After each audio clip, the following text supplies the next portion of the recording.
반갑습니다. 오늘 함께 읽은 본문을 통해서 우리 속에 하나님께서 말씀하시는 예배의 그 의미에 대해서 함께 살펴보기를 원합니다. 우리가 본문을 전체적으로 다 읽지 못했지만 4장 서론에서 보여주시는 하나님의 말씀 속에 우리가 주목해야 될 내용이 있는데요. 그게 뭐냐면 바로 생수에 대한 말씀과 또 이 생수가 영원한 생수로 우리 삶 가운데 다가오게 된다라는 말씀이죠.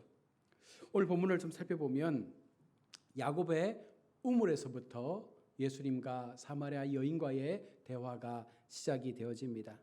예수님은 길을 가다 시장하신 터에 우물 곁에서 사마리아 여인을 만나게 되죠. 그리고 그 여인에게 다가가서 나에게 냉수 한 그릇 대접하라라고 말씀을 합니다.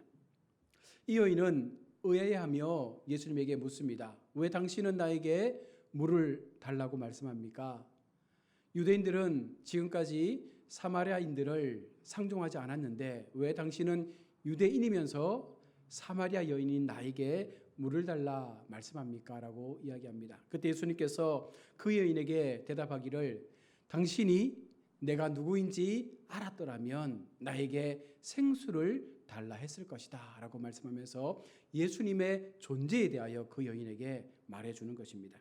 그리고는 네가 나로부터 얻는 이 생수를 먹게 될 때에 영원히 목마르지 않는 영원한 생수를 얻게 될 것임을 말하면서 다시 한번 그 여인에게 질문을 던지죠. 내 남편을 데려오라. 이 여인은 또 한번 놀랍니다. 그러면서 대답하기를 저에게는 남편이 없습니다. 예수님은 그 여인의 대답 속에서 네 말이 옳다. 그러나 너에게는 지금까지 5명의 남편이 있었고 지금 사는 남자도 내 남편이 아니니라. 이 말씀에 이 여인은 놀라고 이분이 선지자임을 고백하면서 자신의 삶의 모습을 또 한번 바라보게 되는 것이죠. 어찌 보면 이 본문 속에서 예수님께서 말씀하신 나에게 물 한 그릇만 달라라고 말했던 그 의미가 무엇일까요? 예수님은 말씀합니다. 냉수 한 그릇이라도 나에게 대접하는 자들, 냉수 한 그릇이라도 주님의 이름으로 대접하는 자들이 곧 예수님을 대접하는 것이라고 말했던 것처럼 오늘 예수님은 그와 같은 말씀의 의미를 우리 가운데 되새겨 주시면서 하나님을 향하여 섬기는 것, 아울러 예수 믿는 우리가 예수님의 이름으로 냉수 한 그릇이라도 섬겨주는 그 마음 속에서 진정한 하나님 나라의 백성의 의미를 우리가 날마다 깨달으며 살게 됨을 이야기하는 것이죠. 그리고는 예수님께서 이 사마리아 여인에게 한 가지의 깨달음을 줍니다. 이 여인은 늘 세상의 어려움 속에서 분주하게 살았을 것입니다. 희망도 없이 그냥 하루하루의 삶을 살아가는 것이죠.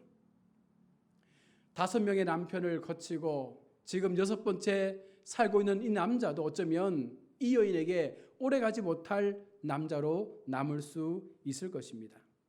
그때 예수님께서 그 여인에게 찾아왔습니다. 그의 목마름, 그의 갈증, 그의 영적인 상태 속에 그 여인에게 예수님은 대화하면서 그 여인이 미처 몰랐던 그 자신을 깨닫게 한 것이죠.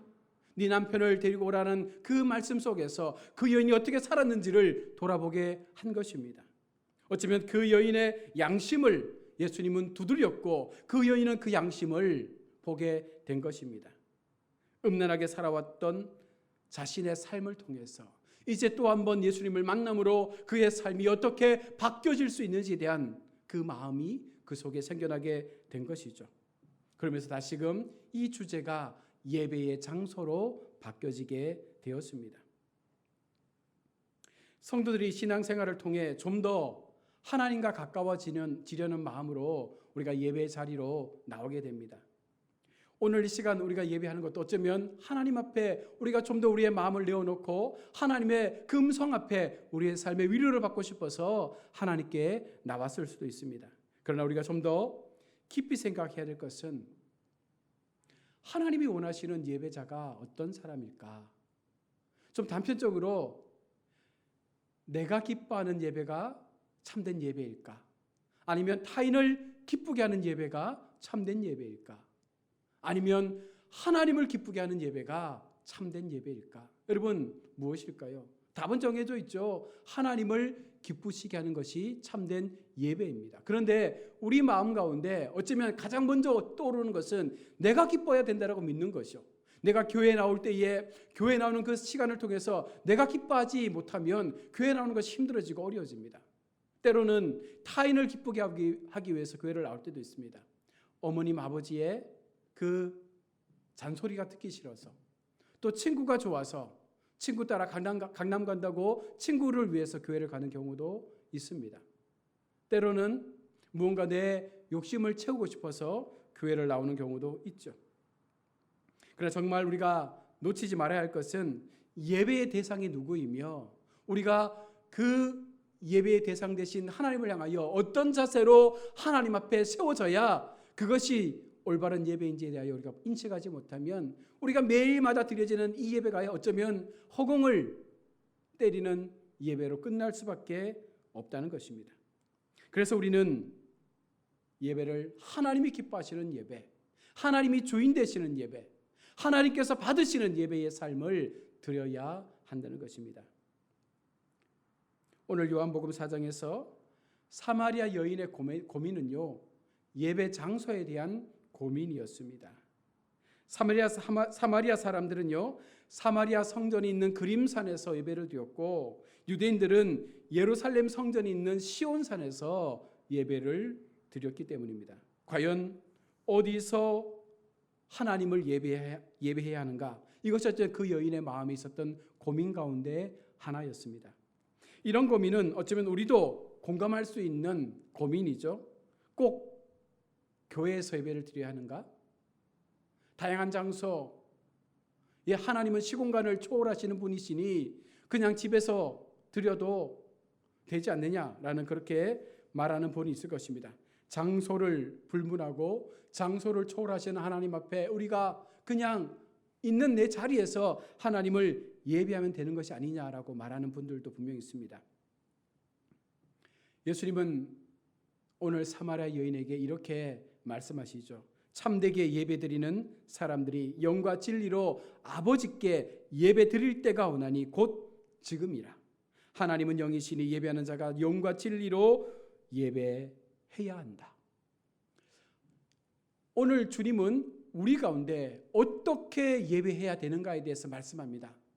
장소를 초월하는, 정말 우리가 생각하는 꼭 교회여야 하는가에 대해서 말씀하는 것이 아니라 분명하게 말씀하는 것은 그곳에 성령께서 임재하시느냐, 그곳에 주의 말씀이 여전히 존재하고 있느냐, 이것을 먼저 우리 가운데 말씀하고 있는 것이죠. 그래서 참된 예배자라는 것은요, 우리 마음 가운데 하나님 앞에 내가 교회로 나오던, 가정에 있던, 병실에 있던, 직장에 있던 그 문제를 뛰어넘어서 정말 내 마음속에 성령께서 계시느냐, 정말 내 마음 가운데 하나님께서 기뻐하실 그 믿음의 마음을 가지고 하나님께 나아가느냐, 또한 그 말씀 속에 진정한 진리가 존재하느냐, 이것이 우리 속에 있어야 한다는 것입니다. 사마리아 여인의 예배 장소에 관한 궁금증에 예수님은 전혀 다른 말씀으로 대답을 하고 있습니다. 영과 진리로 예배해야 한다. 다시 말해서 성령 안에서, 예수 그리스도 안에서 영이신 하나님을 예배해야 함을 말씀하고 있는 것입니다. 참된 예배를 드리기 위해서 먼저 예배의 의미를 알아야 되죠. 예배란 무엇입니까? 어떤 종교 의식도 아니고 또 하나님을 감동시켜서 복을 구하는 제의의식도 아니다라는 것입니다. 예배란 하나님을 하나님으로 인정하는 데서부터 출발되어지는 것입니다. 하나님을 나의 주인으로 고백하면 그 믿음의 행위를, 믿음의 삶을 하나님 앞에 전적으로 맡기는 것이 바로 예배라고 말할 수 있습니다. 그러므로 예배의 시작은 시간이나 장소가 아니라 하나님과 나와의 온전한 관계에서부터 이 예배는 출발되어지는 것입니다. 부활하신 예수님을 마음의 주님으로 영접해서 내 안에 하나님의 영이신 성령께서 들어오실 때에 비로소 우리는 참된 예배자의 모습을 갖출 수가 있는 것입니다. 성령과 말씀 안에서 예배하라. 이것은 예배의 태도와 관계없이 예배의 속성, 예배의 본질을 말하는 것입니다. 우리가 하나님을 예배함에 있어서 먼저 우리 자신 속에 성령 하나님의 임재를 경험하고 그 성령 하나님의 임재를 통해서 말씀을 깨달을 수 있는 능력을 가진 그 믿음으로 그 예배에 들어갈 때 참된 예배자가 될 수 있는 것이죠. 4장 22절 말씀을 보시면 너희는 알지 못하는 것을 예배하고 우리는 아는 것을 예배하노니 이는 구원이 유대인에게서 남이라 라고 말씀합니다. 이 말씀이 무슨 의미입니까? 이방인들이, 사마리아 사람들이 믿음으로 예배 드린다고 하지만 그들의 예배의 모습은 무엇입니까? 알지 못하는 것을 예배하죠. 왜 예배하는지, 무엇 때문에 예배하는지, 누구에게 예배하는지 아무런 것도 알지 못한 채 그들은 형식 속에 매여서 그들은 예배의 자리로 나아가는 것입니다. 그러나 우리는, 주님을 알고 있는 우리는, 하나님을 알고 있는 우리는 바로 아는 것을 예배하죠. 예배의 대상이 하나님이시며 그 예배의 대상 되신 하나님께서 우리 가운데 예수 그리스도를 보내어 주심으로 십자가의 구원의 은혜를 통하여 우리 속에 성령을 주시고 그 성령의 은혜를 통하여 우리가 더 깊은 예배로 나아갈 수 있는 참된 예배의 본질, 하나님 나라의 영광과 우리가 장차 임하게 될 그 영광의 기쁨 앞에 세워질 그 나라를 소망하며 우리는 분명한 확신을 가지고 이 예배 속에 들어간다는 것입니다. 그래서 23절의 말씀처럼 아버지께 참되게 예배하는 자들은 영과 진리로 예배할 때가 온다는 것입니다. 그때가 언제입니까? 예수님께서 우리를 위하여 십자가에 죽으시고 그 십자가의 죽음 이후에 부활하셔서 영광 가운데 약속하신 내가 너희에게 성령을 보내어 줄 것인데 너희가 성령을 받으면 우리 속에 놀라운 하나님의 긍휼하심의 은혜가 회복될 것이고 그 성령의 은혜를 통하여 우리는 말씀의 더 깊은 진리 속에 빠져들게 되는 것입니다. 이것을 갖춘 사람들, 이것을 마음에 담는 사람들이 진정한 하나님 앞에 예배자가 되는 것이죠. 하나님은 영이시기 때문에 우리가 본성적으로 쫓는 육체적 방편들로는 예배를 드릴 수가 없습니다. 예배는 사람들의 순서가 아니라 하나님께서 영광을 받으셔야죠. 오늘도 우리가 주보의 순서를 맞춰 예배하지만 그 순서 하나하나 속에 온전하신 하나님의 기쁨과 영광이 포함되어 있어야 한다는 것입니다. 예배는 성령을 소유한 사람들만이 드릴 수 있는 특권임을 분명히 기억하셔야 합니다. 창세기 4장 3절과 7절에 보시면 가인과 아벨의 예배가 나옵니다. 여기서 하나님은 아벨의 예배를 받으시고 가인의 예배를 받지 않으셨습니다. 두 사람 모두가 1년 동안 열심히 일한 것들 중에 일부를 하나님 앞에 드렸습니다. 그런데 하나님께서는 아벨의 것을 연락하여 받으시고 가인의 것은 받지 않으셨습니다. 왜 그랬을까요? 무엇이 문제였습니까? 그들이 제사 때 드려진 제물의 문제였습니까? 성경은 제물의 문제가 아닌 그들의 삶의 문제라고 말씀하고 있습니다. 아벨의 삶의 모습과 가인의 삶의 모습 속에서 하나님께서 아벨의 제사를 받으시려는 아벨의 삶의 행위가 의로웠고 하나님 앞에 영광된 삶을 살았고 하나님께서 기뻐하시는 믿음의 행위의 삶을 보여주었기 때문이라고 말씀합니다. 히브리서 기자는 11장 4절에서 아벨의 제사가 더 나은 제사였음을 말씀합니다. 믿음으로 아벨은 가인보다 더 나은 제사를 하나님께 드림으로 의로운 자라 하시는 증거를 얻었으니 하나님이 그 예물에 대하여 증언하심이라. 그가 죽었으나 그 믿음으로써 지금도 말하느니라. 아벨은 가인보다 더 나은 제사를 하나님께 드렸는데 그 더 나은 제사의 기준이 무엇이었습니까? 바로 삶으로 드려지는 예배가 아벨의 삶 속에 계속해서 있어졌음을 말씀하고 있는 것입니다.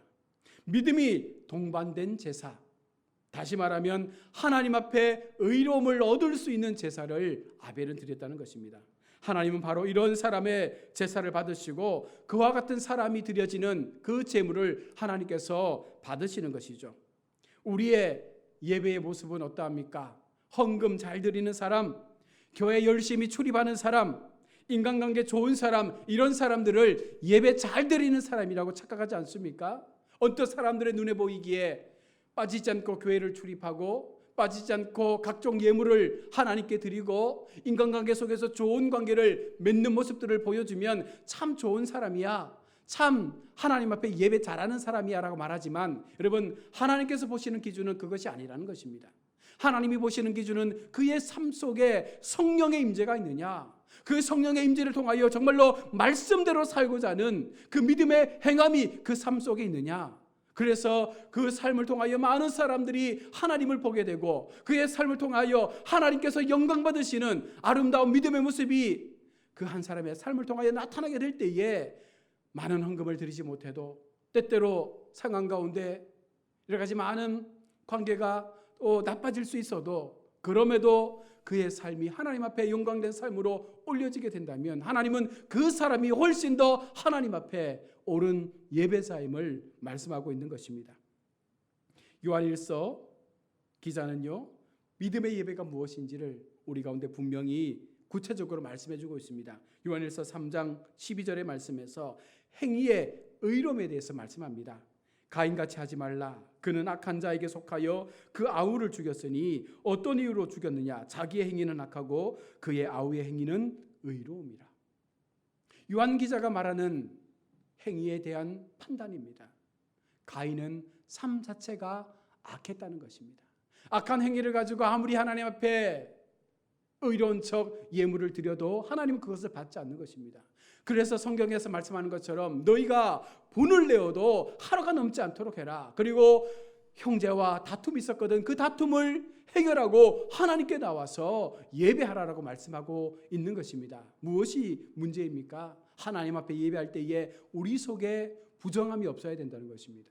하나님 앞에 예배할 때에 우리 속에 악함이 없어야 된다는 거예요. 세상의 삶 속에서 있었던 모든 악의와 모든 분냄과 모든 잘못된 세상의 모습 속에 있었다면 그것을 철저하게 깨트리고 하나님 앞에 나와야 한다는 것이죠. 요한일서 기자의 말은 결국 하나님이 찾으시는 예배자, 하나님이 기뻐하시는 예배의 삶은요, 온전한 삶을 통하여 우리의 행위의 삶 자체가 하나님 앞에 거룩함으로 세워져야 한다는 것입니다. 단순히 주일 한 날 교회 나오는 것, 주일 한 날 거룩하게 하나님을 섬기는 척 그렇게 나와 있는 것이 아니라 7일 모든 시간을 전심으로 하나님 앞에 예배하며 그 마음의 기쁨을 하나님께 올려드릴 수 있을 때 이것이 진정한 하나님 나라의 백성으로서의 예배자의 모습이 되는 것이죠. 하나님은 영이시기 때문에 영과 진리로 하나님 앞에 예배하는 것이 가장 옳은 예배자의 모습입니다. 그런 마음을 갖고 있는 사람들은요, 하나님 앞에 나오는 그 기쁨을 알기 때문에 하나님께서 말씀하신 약속의 공동체 교회에 나와서 예배하고 싶은 마음이 생겨나게 되는 것입니다. 요즘 코로나로 인해서 많은 사람들이 영상으로 유튜브로 예배를 합니다. 물론 상황에 따라 그렇게 할 수밖에 없는 처지에 놓인 분들은 그렇게 예배해서 그 속에서 전심으로 하나님을 만나야 되겠죠. 그러나 그런 상황이 아니라면 우리는 대면하여 하나님을 만나고 대면하여 하나님 앞에 그 마음을 고백하고 그 예배의 자리, 말씀의 강단에서 선포되어지는 그 현장의 예배 속에서 정말 뜨겁게 역사하시는 하나님의 은혜를 고백해야 하는 줄로 믿습니다. 25절의 말씀입니다. 여자가 이르되 메시아 곧 그리스도라 하는 이가 오실 줄을 내가 아노니 그가 오시면 모든 것을 우리에게 알려주시리라. 이 사마리아 여인은요, 예배에 관한 부분들도 알았고 또 죄에 대한 부분들도 이제 깨닫게 되어집니다. 그러면서 이 모든 죄의 문제를 해결할 수 있는 분이 장차 오실 메시아란 사실도 알고 있었던 것입니다. 그때 예수님께서 그 여인에게 아주 분명하고 확실한 대답을 주십니다. 예수께서 이르시되 내게 말하는 내가 그라 하시니라. 이제 이 사마리아 여인은 진짜 하나님을 만나게 되고 그분을 통하여 하나님께서 주시는 참된 평강과 은혜, 내가 비록 6명의 남성과 인생의 삶을 살아왔지만, 때때로 좀 음란하고 부정의 삶을 살아왔지만, 오늘 이 시간 예수님을 만남으로 그 여인의 인생은 달라지게 되는 것입니다. 참된 예배의 주인 되신 하나님을 만남으로 그 여인의 삶은 바뀌어지게 되는 것이죠. 27절 말씀에 이때의 제자들이 돌아와 예수께서 여자와 말씀하시는 것을 이상히 여겼으나 무엇을 구하시나이까? 어찌하여 그와 말씀하시니까 묻는 자가 없었더라. 그러면서 이 여인의 변화된 행동을 성경은 기록을 합니다. 28절, 여자가 물동이를 버려두고 동네로 들어가서 사람들에게 이르되 내가 행한 모든 일을 내게 말한 사람을 와서 보라. 이는 그리스도가 아니냐. 이제 확신에 찬 모습으로 예수 그리스도를 만난 그 만남의 기쁨을 동네 사람들에게 전하게 되는 것입니다. 39절에 여자의 말이 내가 행한 모든 것을 그가 내게 말하였다 증언하므로 그 동네 중에 많은 사마리아인이 예수를 믿은지라. 성령으로 하나님을 경험하고 진리로 말씀 앞에 세워져 하나님을 바라보게 될 때에 그 속에 음란했던 모든 죄를 고백하고 하나님 앞에 진정한 예배의 삶으로 나아가게 됐을 때에 이 사마리아 여인의 변화를 통하여 그 사마리아 동네에 많은 사람들이 예수님을 영접하는 구원의 역사가 나타나게 된 것입니다. 41절입니다. 예수의 말씀으로 말미암아 믿는 자가 더욱 많아 그 여자에게 말하되 이제 우리가 믿는 것은 내 말로 인함이 아니니 이는 우리가 친히 듣고 그가 참으로 세상의 구주인 줄을 알미라 하였더라. 사마리아 동네에 수많은 사람들이 처음에는 이 여인의 말을 통해서 예수님께로 나왔지만 이제 예수님의 말씀을 통하여 그들의 삶에 진정한 구원의 주가 되신 하나님 앞에 세워지는 자신들의 모습을 깨닫게 되고 참된 예배가 무엇이며 참된 예배자가 무엇이며 무엇이 하나님 앞에 거룩하게 예배드릴 수 있는 장소임을 그들 스스로가 알게 된 것입니다. 바로 이것이 영과 진리로 예배하는 예수님을 온전히 만난 믿음의 성도가 갖게 되는 바른 신앙의 모습이 되는 것이죠. 오늘 이 시대 속에 어쩌면 하나님께서 오늘 사마리아의 여인처럼 우리의 믿음의 모습이 바뀌어지기를 원하시는 줄로 믿습니다. 하나님이 찾으시는 예배자, 하나님께서 원하시는 예배자, 하나님께서 진정으로 기뻐하시고 찾으시는 예배자, 그런 예배자가 교회 속에 많아지게 될 때에 바로 그와 같은 교회를 통하여 더 많은 우리의 이웃과 우리 동네 사람들에게 참 복음의 역사를 펼쳐가게 되는 것이죠. 여전히 교회 속에 알지 못하는 것을 예배하는 사람들이 있다는 것입니다. 우리는 아는 것을 예배하는 자로 정말 하나님 나라의 그 약속의 말씀을 붙잡고 내게 약속하신 주님의 그 성령을 우리가 사모해서 그 마음 가운데 성령을 받아들이고 말마다 주시는 말씀의 진리 앞에서 우리의 신앙을 바꿔낼 수 있는 우리의 신앙의 삶의 걸음을 변화시킬 수 있는 그래서 우리의 영적 목마름 이 갈증을 해소할 수 있는 그 예배의 시간들을 우리가 경험하게 될 때에 우리는 더 기쁨으로 하나님을 예배하게 되는 줄로 믿습니다. 말씀을 믿습니다. 예수님의 마음을 가지고 우리가 원수라도 사랑할 수 있는 그와 같은 삶의 시간들을 걸어갈 수 있을 때 그 삶 자체가 예배가 되어지고 그 삶 자체가 하나님 앞에 기쁨이 되어지고 그 삶 자체가 하나님 앞에 의롭다 인정받을 만한 모습으로 날마다 하루하루의 삶을 의롭게 말씀으로 살아내려 애쓰는 그 믿음의 모습이 있는 자가 바로 참된 하나님 앞에 하나님이 원하시는 예배자의 삶을 사는 줄로 믿습니다. 여러분 또 한 주간 우리의 마음을 다해서 하나님께서 기뻐하시고 하나님께서 원하시는 참 예배자의 삶을 이뤄내므로 우리 모두 하나님의 거룩한 말씀의 영향력들을 세상 가운데 전할 수 있기를 주님의 이름으로 축원합니다. 아멘. 우리 말씀을